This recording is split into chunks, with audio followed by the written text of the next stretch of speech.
Fala, meu querido concurseiro, tudo tranquilo? Procurando uma boa videoaula sobre a história da Polícia Rodoviária Federal? Encontrou, é aqui no Sete Paixões História. Fica com a gente, chama a vinheta!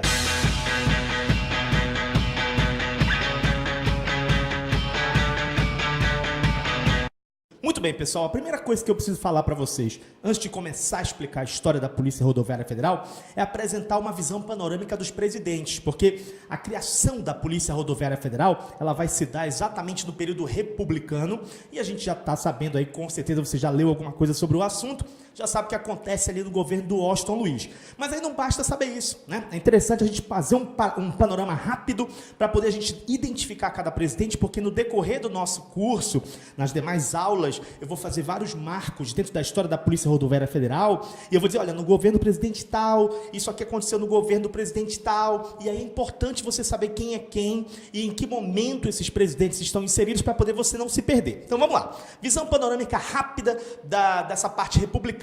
República Brasileira começa com a chamada República Velha, que é dividida em duas partes, República da Espada e República Oligárquica. A República da Espada corresponde ao governo dos dois primeiros presidentes da história do Brasil, que são o Deodoro da Fonseca e o Floriano Peixoto. A segunda etapa nós chamamos de República Oligárquica ou República do Café com Leite, e ela tem aí pelo menos 11 presidentes. Mas eu vou colocar para você aqui só o que começa e o que termina essa fase.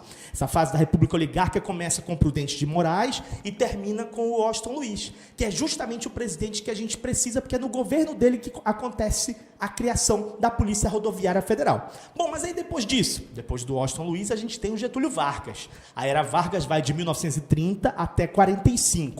Depois dele a gente tem uma fase que a gente chama de República Liberal, alguns chamam de República Populista, e nessa fase, que vai de 45 até 64, a gente tem o Dutra, o Vargas, o JK, o Jânio Quadros e o João Goulart. Depois, a partir de 64, começa o período militar. No período militar, a gente tem 5 presidentes. Quais são eles? Nós temos o Castelo Branco, o Costa e Silva, o Médici, o Geisel e o Figueiredo.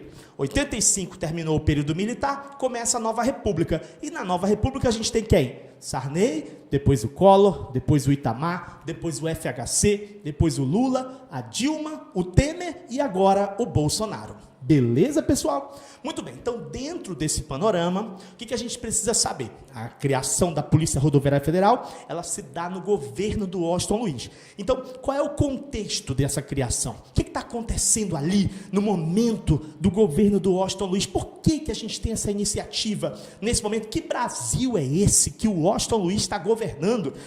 Então, de cara, a gente tem que saber quais são as iniciativas na área rodoviária do governo do Washington Luiz, o que está acontecendo ali nesse momento. Então vamos lá. Primeira coisa que a gente tem que saber é os antecedentes, né? Antes mesmo do governo do Washington Luiz, a gente tem em 1905 a aprovação da primeira lei que vai conceder um auxílio federal para a construção de estradas, né? Então 1905, o governo do Washington Luiz nem tinha começado ainda.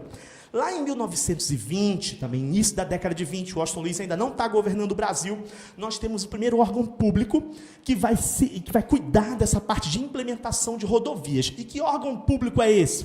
Esse órgão público é a Inspetoria Federal de Obras contra as Secas. É um órgão que passa a cuidar da implementação de rodovias, mas ainda assim ele atuava só no Nordeste e ele não tinha uma finalidade especificamente rodoviária, né? Então a gente já tem um desenho aí, alguns movimentos acontecendo nessa parte aí da questão rodoviária no Brasil. Além disso, a gente tem uma influência internacional aí. Por quê? Porque a gente está no momento após a Primeira Guerra Mundial, a gente tem um momento em que os Estados Unidos estão prosperando, a indústria deles está bem na foto, o momento da prosperidade americana, e nessa época os Estados Unidos tiveram um aumento da produção e da variedade de veículos, né? Eles são os grandes produtores de veículos do mundo nesse momento. E é claro que eles sentem a necessidade não só de modernizar o sistema rodoviário deles, né, para poder facilitar essa união nacional, o escoamento da produção deles, mas também é muito interessante para eles que outros países também comprem esses automóveis e, consequentemente, para isso tem que ter rodovia, né? Então, países como o Brasil, se eles expandem a sua malha rodoviária, para os Estados Unidos é super bom, é muito bom. Então, isso é interessante também aí, tem um cenário internacional se desenhando. No governo do Washington Luiz, nós temos algumas iniciativas que são importantes, né, dentro desse caminho aí de construir essa malha rodoviária, antes mesmo da criação da Polícia Rodoviária Federal, que é, por exemplo, o Plano Catrambi, né? O Plano Catrambi ele é de 1926 e ele é um plano que vai idealizar as bases da rede rodoviária do Brasil. Ele vai ser o primeiro plano que vai pensar nesse tema, né, que vai caminhar dentro desse cenário. E nesse Plano Catrambi, que é de 1926, eles chegaram a categorizar duas classes de rodovias, que era o quê? As estradas federais ou troncais de penetração, que seriam 17, as idealizadas, e as estradas estaduais ou de união dos estados, que seriam 12. Né? Então, a gente já tem um cenário aí se desenhando, um movimento acontecendo, governo do Washington Luiz. Além disso, a gente tem a criação da Comissão de Estradas de Rodagem Federais. Né? Essa criação dessa comissão, ela, na verdade, em âmbito federal, ela vai acontecer em 27, mas antes disso, São Paulo saiu na frente. Né? O estado de São Paulo ele criou, em 1926, a Diretoria de Estradas de Rodagem. Né? E aí, um ano depois, é que o governo federal vai fundar a Comissão de Estradas de Rodagem Federais. Né? Por que essa comissão é importante? Porque, além dessa comissão, eles vão também criar um imposto sobre combustíveis em 1927, que é a partir desse imposto que eles vão poder criar um fundo especial para a construção e conservação de estradas de rodagem. Esse imposto foi um imposto adicional que eles colocavam sobre os combustíveis e sobre os veículos importados. E foi com esse fundo que a Comissão de Estradas de Rodagem chegou a construir obras importantes naquela época, como, por exemplo, a Rio Petrópolis, que a gente vai falar mais na frente, quando for trabalhar o sistema rodoviário brasileiro, a parte fluminense da primeira ligação entre Rio e São Paulo, a velha Rio São Paulo, que a gente vai comentar também na aula sobre o sistema rodoviário brasileiro. Então, isso tudo foi possível naquele momento. Além dessas iniciativas, desses movimentos, a gente também teve outros planos nessa área rodoviária, que estão situados nessa chave temporal do governo do Washington Luiz, que é em 27, por exemplo, quando o Luiz Knorr, que era ministro da Aviação e Obras Públicas, ele aprimorou esse primeiro plano Catrambi, de 26, e ele pensou já com base numa futura capital do país, lá no Planalto Central, em Goiás. Ele imaginou um sistema de rodovias que irradiava desde esse ponto central para as demais regiões do Brasil. Né? Então, você tem também uma iniciativa nesse sentido. E o Washington Luiz, mais do que abrir estradas, que era o grande lema dele, governar é abrir estradas, né? Para ele era preciso construir estradas para todas as horas do dia, para todos os dias do ano, e ainda pensar na rodovia como um elo com as ferrovias. Né? Então, isso também é o pensamento daquele momento. Agora, a pergunta que fica é, quando a gente pensa, a criação da Polícia Rodoviária Federal foi no governo do Washington Luiz, todos esses movimentos estão acontecendo no governo do Washington Luiz, então quer dizer que no governo do Washington Luiz, naquele momento que ele governou, o Brasil já é o Brasil das rodovias?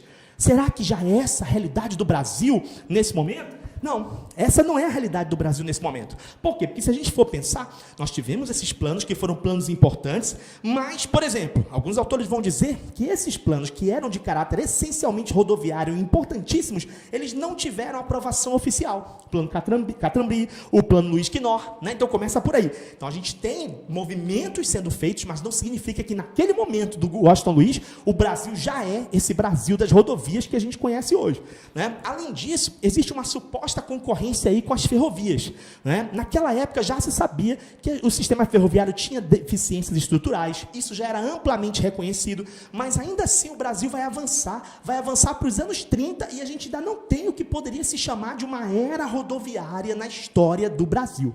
Para você ter uma ideia, até a primeira metade da década de 40, ainda tinha um receio generalizado de que as estradas de rodagem acabassem concorrendo com as ferrovias. E isso era uma coisa altamente condenada por vários segmentos técnicos e políticos do país. Ou seja, ainda tinha essa ideia de ver a rodovia como algo necessário, né? Mas não, vamos fazer tendo uma função supletiva, complementar e subsidiária à rede ferroviária e aos portos. Né? Então, aquela coisa de ver a rodovia ainda com uma certa desconfiança, com uma certa preocupação e tudo mais. E não por acaso, quando a gente analisa os números do fim do governo do Washington Luiz, a gente percebe que esse Brasil ainda não é o Brasil das rodovias, né? Você vai ver que em 1930, quando termina o governo do Washington Luiz, nós temos 2.255 quilômetros de extensão de estradas de rodagem e nós temos 5.917 quilômetros de estradas carroçáveis que estão em péssimo estado de conservação. Né? Então, década de 20 ali, aquele momento do Washington Luiz ainda não é o momento em que o Brasil explode com as rodovias realmente. Para você ter uma ideia, lá na década de 40 é que a gente ainda vai ter 423 quilômetros de rodovias pavimentadas, lá na década de 40. Né? Então, aqui no Washington Luiz a coisa ainda está caminhando, a coisa ainda está muito inicial mesmo, e essa virada das rodovias só vai acontecer lá na frente, e eu vou te contar como é que essa virada aconteceu, mas isso lá para frente, para não dar spoiler agora. Agora, todo esse cenário é para te explicar como é que se deu essa criação da Polícia Rodoviária Federal. Né? Então, por que aconteceu? Como é que foi que aconteceu? Quais foram as características dessa criação da Polícia Rodoviária Federal? Quando ela nasceu, como é que ela era chamada? Qual foi o decreto que criou a Polícia Rodoviária Federal? E como é que ela vai atuar dentro desse cenário que o Brasil apresenta nessa questão rodoviária? Como é que isso vai acontecer? Como é que isso vai acontecer? Isso aí é o que eu vou te contar nas cenas do próximo capítulo. No nosso próximo vídeo, eu vou te explicar como é que se deu a criação da Polícia Rodoviária Federal. Acompanha com a gente, continua na nossa sequência e você vai poder ter a continuidade das informações sobre a história da Polícia Rodoviária Federal. E se você quer fazer um curso completo com a gente sobre esse assunto, clica nesse vídeo que vai aparecer aqui para você e eu vou te dar todas as informações. Um abração para vocês e até a próxima. Tchau!